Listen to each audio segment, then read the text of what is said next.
Alguém me diz: ah, eu tenho saudade do primeiro amor. Eu não tenho saudade do primeiro amor.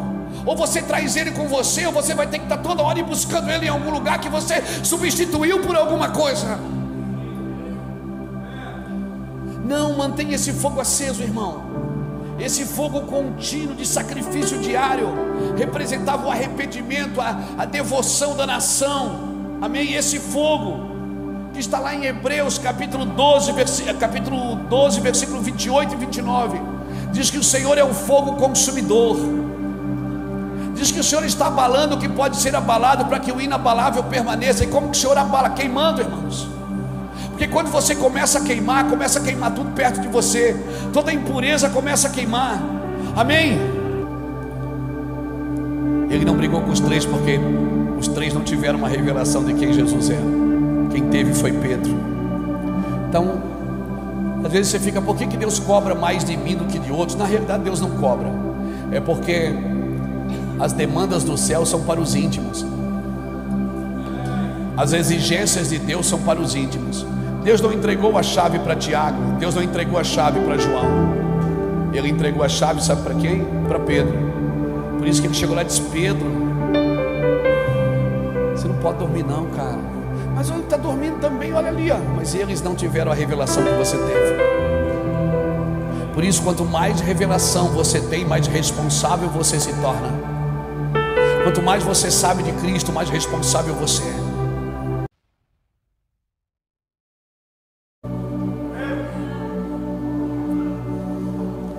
Não deixa a lâmpada de Deus se apagar perto de você, querido. Fique esperto. Mantenha o fogo aceso. Essa postura invoca diligência e devoção. É uma diligência que é uma coisa contínua, todo dia. Você tem que tirar a cinza e botar lenha. Tira a cinza e bota lenha. Tira a cinza e bota lenha. É uma diligência e uma devoção contínua. É algo contínuo, querido. Não é um culto que eu vou. Não é porque apaga as luzes eu vou entrar na presença de Deus. Não é porque toca a música, porque faz o fundo do teclado. Você acha que o Reuel vem para fazer fundinho? Se fosse para fazer fundinho, eu trazia um CD. Nós estamos ministrando, irmãos. Entenda o que é um instrumento na sua mão, o que é um microfone na sua mão. Entenda quando você estiver diante de pessoa, e quando Deus entregar o coração das pessoas para você, cuidem com isso, porque Deus está entregando para você a coisa mais importante que as pessoas têm: o seu coração. Por isso Deus nunca deu autoridade para um homem governar sobre outro. A autoridade não é sobre, é em favor. Quando a Bíblia diz que o marido é o cabeça da mulher, não diz que ele manda nela, diz que ele exerce a autoridade em favor dela. A autoridade sempre é em favor do outro. E quanto mais Deus te levantar, fique esperto, mais você vai ter que servir. Quando Deus começar a te dar dinheiro, presta atenção, pergunte por quê. Porque tem um propósito. Tem um propósito. Alguém me disse: você não tem medo da fama? Não, eu não tenho, porque eu tenho um propósito para ela. Você não tem medo do sucesso? Eu não tenho, porque eu tenho um propósito para ele. E quanto mais Deus me levantar, mais eu vou falar, em mais lugares de influência eu vou estar, em mais estados, em mais nações eu vou entrar, em nome do Senhor Jesus Cristo. Então essa postura de fazer isso diariamente é diligência e devoção. E se eu tenho essa prática, certamente eu terei clareza na função. Amém? Amém? Agora, por que Nadab e Abiú morreram? Em Levíticos capítulo 10, versículo 1 e 2. Porque certamente eles dormiram. Com certeza eles dormiram. Certamente eles deixaram o fogo apagar. E aí sabe qual é o problema? É que se você deixar o fogo de dentro apagar, você vai lá fora, acende um foguinho e traz para dentro da igreja para tentar manter o fogo aceso. Nadab e Abiú morreram porque eles deixaram o fogo apagar, e eles entraram com um fogo estranho. Você não pode entrar na presença de Deus com fogo, porque é Ele que te acende.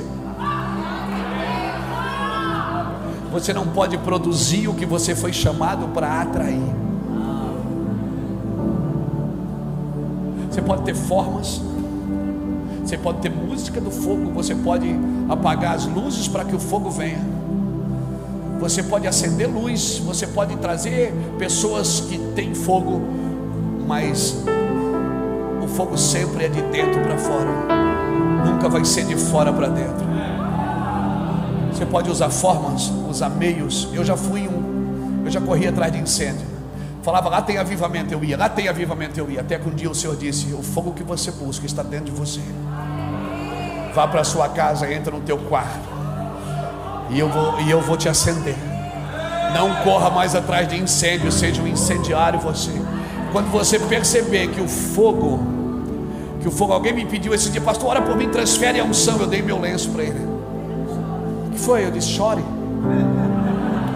Ele disse: não, eu passei esse trabalho todo para te dar agora, de bobeira. Não, você tem que chorar o que eu chorei. Você tem que viver o que a gente vive. Você tem que viver debaixo de perseguição, debaixo de tentação, debaixo de fuga, fugindo toda hora. Entenda o que eu estou te dizendo. Não produza um fogo estranho. Nadab e Abiú, certamente eles deixaram o fogo apagar. E o Senhor está clamando por homens e mulheres que ouçam o que Ele está dizendo, para que o fogo não apague. Depois você lê, anote aí, Êxodo capítulo 27, versículo 20 e 21, que o Senhor deu ordem perpétua para que o fogo nunca apagasse. Depois você lê Levíticos 24, versículo de 1 a 3, quando o Senhor deu ordem perpétua para que eles não deixassem o fogo apagar. Êxodo 27, 20 e 21 e Levíticos 24, de 1 a 3. Esse fogo contínuo, com o seu sacrifício diário. Sabe o que ele representava? Ele representava arrependimento, ele representava a fé da nação, ele representava a devoção diária, a adoração diária. Por isso que ele não podia apagar. Toda manhã o sacerdote, toda manhã, esse fogo, ele tinha que ser reaceso, ele não podia apagar. Por isso que o Senhor deixou claro: não deixe apagar um pavio que fumega. Não deixe apagar. Se tiver que parar o serviço, pare. Se tiver que parar culto, pare. Mas por favor, não deixe o fogo apagar. Não adianta, a igreja está cheia de gente vazia. Nós precisamos, se tiver que parar uma reunião para fazer uma reunião de oração, façam isso. Se você tiver que chegar mais cedo na empresa para ter meia hora de busca, para que você seja aceso naquele dia, para que você resolva os seus problemas incendiados, por favor, faça isso. Alguém me diz: eu tenho saudade do primeiro amor. Eu não tenho saudade do primeiro amor. Ou você traz ele com você, ou você vai ter que estar toda hora buscando ele em algum lugar que você substituiu por alguma coisa. Não, mantenha esse fogo aceso, irmão. Esse fogo contínuo de sacrifício diário representava o arrependimento, a devoção da nação. Amém? Esse fogo que está lá em Hebreus capítulo 12, versículo 28 e 29, diz que o Senhor é um fogo consumidor. Diz que o Senhor está abalando o que pode ser abalado, para que o inabalável permaneça. E como que o Senhor abala? Queimando, irmãos. Porque quando você começa a queimar tudo perto de você. Toda impureza começa a queimar. Amém? Amém? Abra sua Bíblia comigo em Isaías capítulo 33. Oh, aleluia. Eu já vou terminar. Há um tempo atrás Deus falou isso conosco. Há um tempo atrás, uma conferência de fogo, Deus falou isso conosco, que quando Ele criou a terra, Ele colocou 4 elementos nela: terra, água, fogo e ar. Esses 4 elementos cientificamente são comprovados. A terra foi criada e ela tem 4 elementos: terra, água, fogo e ar. Agora, quando Deus criou o homem, Ele também colocou esses 4 elementos no homem.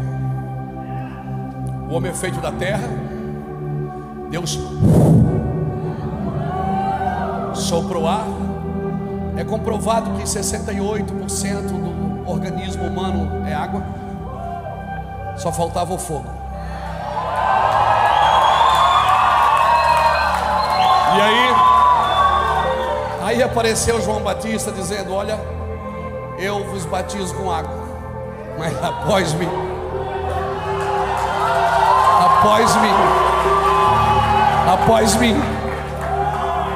está vindo um que vos batizará com o Espírito Santo e com fogo.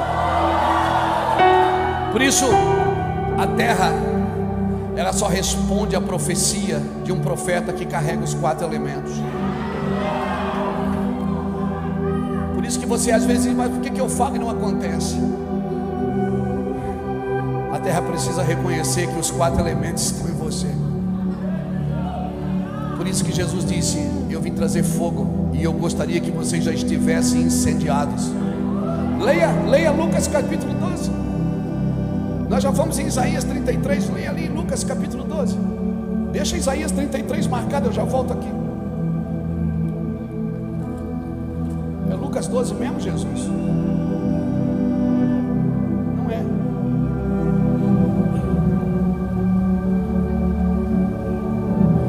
Lucas 12, versículo 49 diz assim: vim lançar fogo na terra, e o que eu mais queria é que vocês já estivessem acesos. Agora volte em Isaías 33. Isaías 33, versículo 13 diz assim: ouvi, vós que estáis longe, o que tenho feito, vós que estáis perto, conheceis o meu poder. Isaías 33, versículo 14: os pecadores de Sião se assombram, o tremor surpreende os hipócritas. Quem dentre nós habitará com o fogo consumidor? Quem dentre nós habitará com as labaredas eternas? Aí diz, quem vai habitar?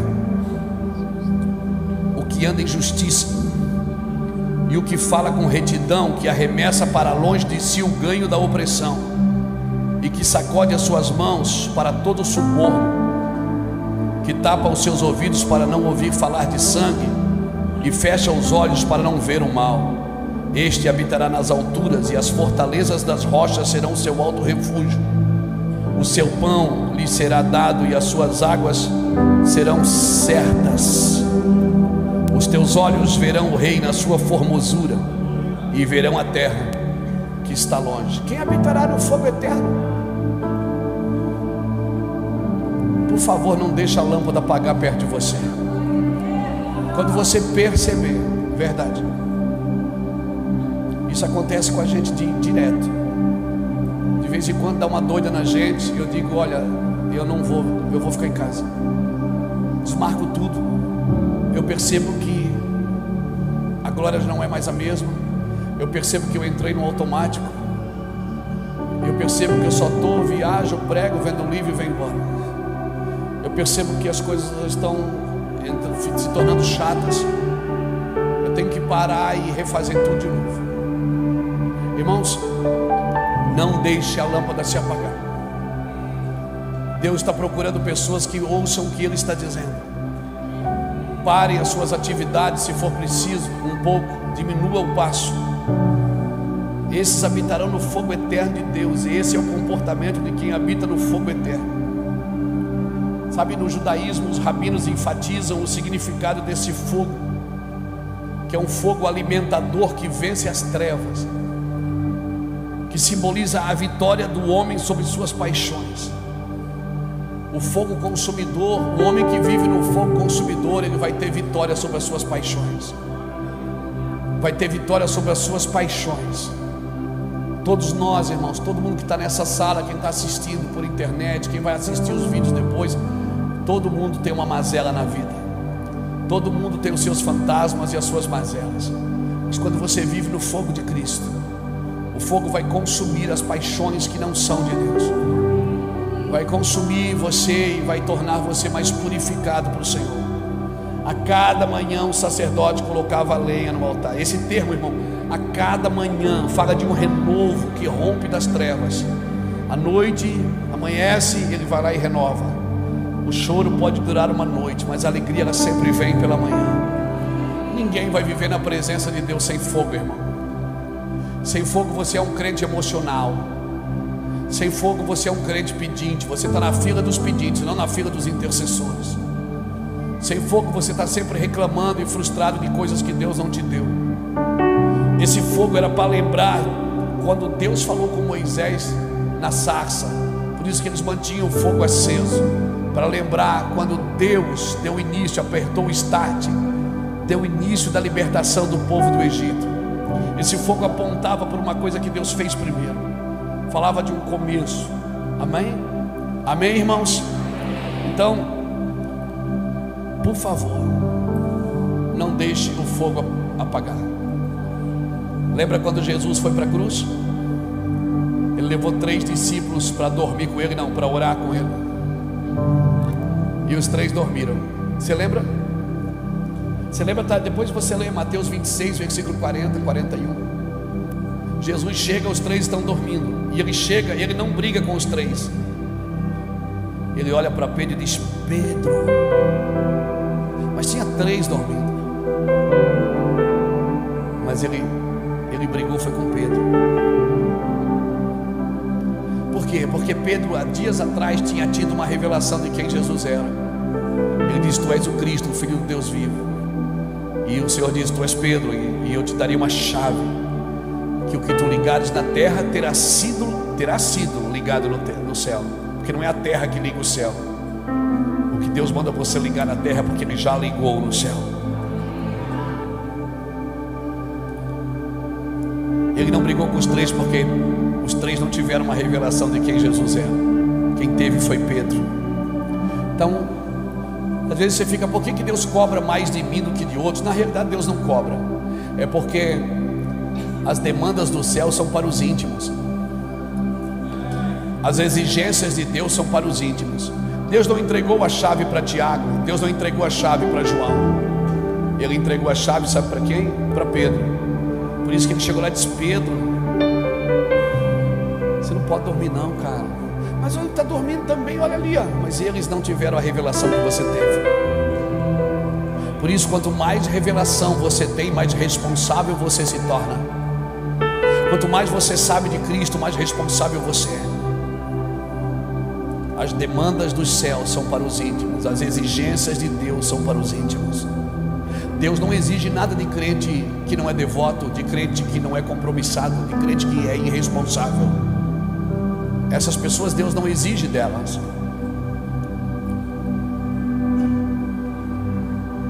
Mas aqueles que chegam mais perto, aqueles que são mais íntimos, sabe? Eles não têm mais vida. Vou repetir, eles não têm mais vida. A sua vida não lhe pertence mais. Eles fizeram um voto. E quer saber o que eu acho? Lá no Mevan a gente tem ministério de restauração. Mas eu acho que Deus não quer te restaurar. Ele quer te matar para a vida de Cristo nascer em você. Deus não pode usar um homem vivo. Deus não pode usar uma mulher viva, porque vai usar um ministério para si. O ministério não é seu, querido, é você que é do ministério. O chamado não é seu, é você que pertence ao chamado. Porque se você achar que o chamado é seu, você vai usar ele para você. Mas quando você entende que você é do chamado, amém? Vamos começar assim hoje. Amanhã a gente continua. Deixe seu like, compartilhe. Assim outras pessoas também serão alcançadas. Com isso, você nos ajuda a evangelizar.